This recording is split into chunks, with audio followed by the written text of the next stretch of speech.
Assalamualaikum warahmatullahi wabarakatuh. Halo teman-teman, kembali lagi dengan saya Rif dari Hadatul IC di sini. Seperti biasa, untuk kali ini kita akan kembali belajar bersama tentang cara pengelolaan data dalam mata kuliah karakterisasi senyawa anorganik. Nah, buat kali ini saya akan menjelaskan bagaimana cara mengelola data dari hasil SEM distribusi ukuran partikel. Kita akan menggunakan dua software sebetulnya, tapi nanti juga akan digunakan juga Excel. Jadi dua software ini ada Imagy sama Origin. Buat Imagy itu kayak gini ya tampilannya. Imagy itu tidak menampilkan seluruh layar full, jadi cuman menampilkan sekotak kecil ini aja. Di sini ada file, edit, image, proses analis dan lain-lain. Seperti biasa kita akan buka dulu gambar yang akan kita analisis.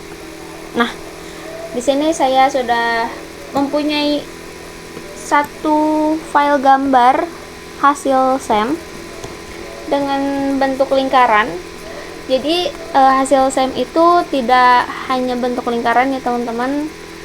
Jadi ada bentuk yang seperti kapsul, terus ada yang persegi panjang, ada yang persegi 5, ada yang ya banyak lain-lainnya gitu bentukannya, gimana ukuran atau partikel yang dianalisis sama SEM-nya. Nah, di sini teman-teman bisa ke analisis terlebih dahulu. Kita set scale, kita ke remove dulu semua datanya. Terus udah gitu kita ke Imagy karena kita akan mengubah type menjadi 8 bit. Kenapa 8 bit? Karena 8 bit ini akan menunjukkan pengukuran yang lebih kuantitatif gitu, lebih akurat nantinya. Kalau misalnya teman-teman masih ada 16 bit atau yang lainnya, kita ubah dulu aja ke 8 bit. Terus kita ke image lagi, kita ke adjust, ke brightness. Nah, untuk tahap ini sebetulnya fleksibel. Teman-teman bisa melakukan atau tidak. Karena di sini berguna untuk ini. Tuh. Kita akan mengatur pencahayaan dari gambarnya. Gunanya apa? Gunanya supaya sisi-sisi dari seluruh partikelnya, satu partikel ke partikel yang lainnya itu bisa terlihat jelas gitu. Kan ini bentuknya lingkaran, jadi sisi-sisi lingkarannya itu jelas gitu. Jadi nanti pengukurannya akan lebih mudah. Kita apply aja. Nah, setelah itu kita akan ngezoom ke bagian yang sini. Kita akan ukur. Nah, untuk pengukuran ini langsung tekan aja, klik lama dari ujung ke ujung. Teman-teman juga bisa sambil memencet shift di bagian keyboard teman-teman ya, supaya hasilnya lurus dan tidak bengkok. Kita ke analisis lagi, kita ke set scale. Nah, di sini distance in pixelnya udah keluar nih dari pengukuran tadi. Ada 197. Di sini untuk menyesuaikan sama satuan yang akan teman-teman lakukan atau yang dibutuhkan gitu. Karena saya menggunakan nanometer, jadi satuannya saya ubah menjadi nanometer. Dan di sini juga now distance-nya karena di gambarnya sudah diketahui 100 nanometer, jadi kita ubah juga menjadi 100. Kita OK. Lalu setelah itu kita lakukan pengukuran sama semua lingkaran yang ada di sini ya, teman-teman. Oke. Kita ukur aja langsung CTRLF sama CTRLM. Nah, CTRLF itu berguna untuk garis yang kita tarik tadi tidak akan hilang. Jadi pengukurannya tidak akan melakukan dua kali pengukuran. Di sini kita langsung percepat aja ya, kita ukur satu-satu semuanya.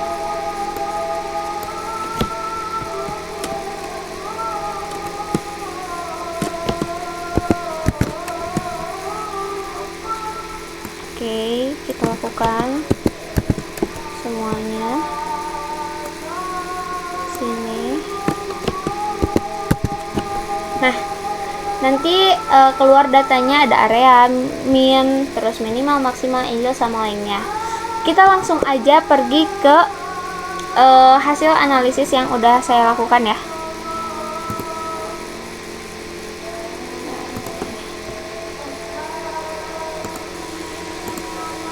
Oke.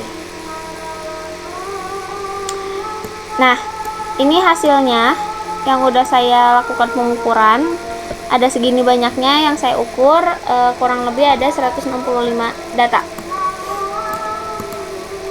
Oke.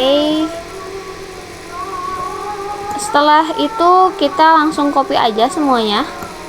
Kita copy semuanya. Lalu kita pindahkan ke Excel ya, teman-teman. Oke. Di sini saya sudah memindahkan semua datanya ke dalam Excel. Ada area, min, minimal, maksimal, angel, dan lainnya. Seperti yang teman-teman ketahui atau mungkin teman-teman juga udah baca duluan. Di sini data yang kita akan gunakan adalah length atau panjang dari satu partikel dan beberapa partikel yang tadi ada di gambar. Nah, selanjutnya kita copy lagi aja. Kita copy paste, kita pindahkan ke origin ya.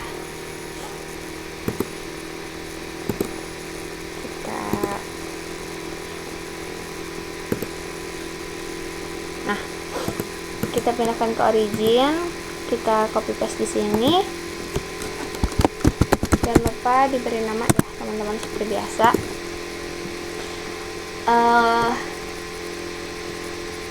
Untuk penggunaan origin di sini, kali ini kita cukup menggunakan satu sumbu aja, yaitu sumbu Y. Kenapa demikian? Karena nanti supaya hasilnya dalam grafiknya itu bagus ya, teman-teman, ke atas gitu. Kita langsung plot aja ke statistik dan histogram. Nah, ini dia ya, teman-teman, ini histogramnya. Ini tuh grafik histogram. Kenapa menggunakan histogram? Karena pengubahan hasil pengukuran ukuran partikel menjadi bentuk histogram merupakan langkah penting dalam menyajikan informasi secara kuantitatif dan visual dan yang lebih bermakna. Histogram memungkinkan peneliti untuk mengamati distribusi ukuran partikelnya secara keseluruhan dan mudah. Jadi histogram itu paling umum gitu, paling umum dilakukan dan lebih mudah untuk menganalisis satu data SEM tadi. Nah, setelah ini kita klik kanan aja di bagian ini ya, bagian datanya. Oke. Kita ke go to bin worksheet. Nah, sini sudah muncul juga data binnya. Terus kita plot aja bagian yang A sama yang B nya ya, teman-teman. Kita plot lagi. Kali ini kita menggunakan kolom. Nah, ini ya, teman-teman ya. Apa sih bedanya dari grafik 1 sama grafik 2? Padahal kan si bentuknya sama gitu. Secara statistik, kedua histogram menampilkan distribusi frekuensi ukuran partikel yang tampaknya identik dan sama gitu. Jadi sebetulnya tidak ada perbedaan yang sangat spesifik karena keduanya juga menunjukkan yang sama. Cuman bedanya ada di label sumbu X-nya aja. Yang ini mah bin center, yang satunya lagi lengthnya. Kayak gitu, teman-teman, cuman beda itunya aja. Karena bin center itu pada dasarnya menunjukkan pusat dari rentang nilai ukuran panjang partikel. Jadi sama aja, kalau length itu menunjukkan panjang partikel dari struktur yang diukur gitu. Cuman beda nama si label X-nya aja. Oke, setelah itu sebetulnya udah cukup sampai di sini karena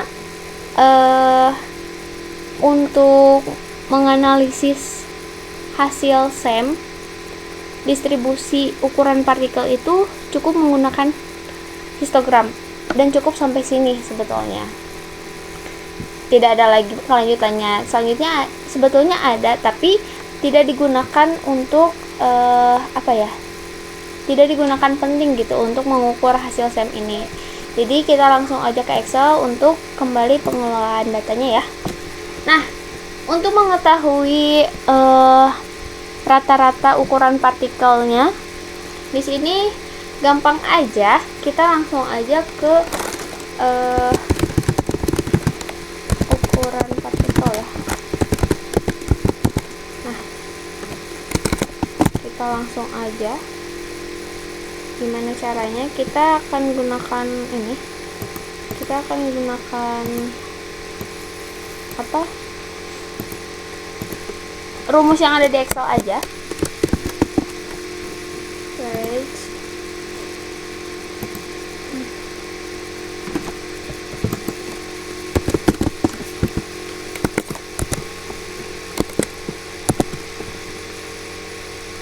Nah, kita blok aja ya, teman-teman. Bagian lainnya.